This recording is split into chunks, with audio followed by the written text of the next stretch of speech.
Bet you guys can't wait to see what's wrong with this thing.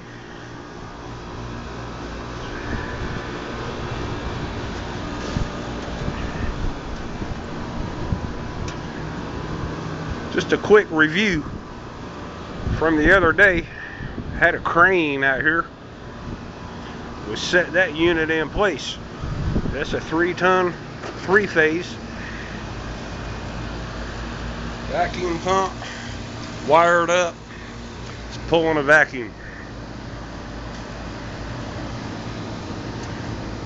Has a 3-phase box with a cheater for that blue pump down there. I'll be starting this machine up here in a little bit.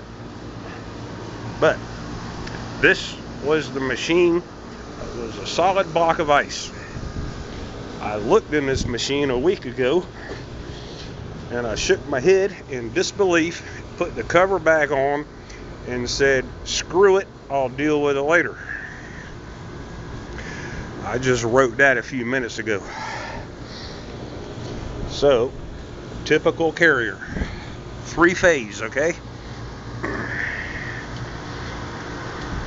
Most of you will recognize that. Some of you guys will recognize that. What kills me,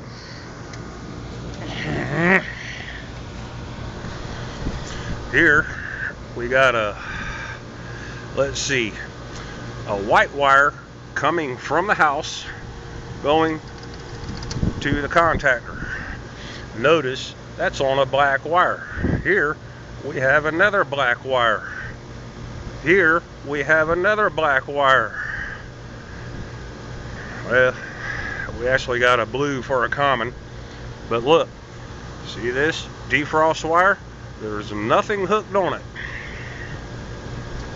So this wire, which is supposed to come from the house, goes up to the board for time delays and defrost.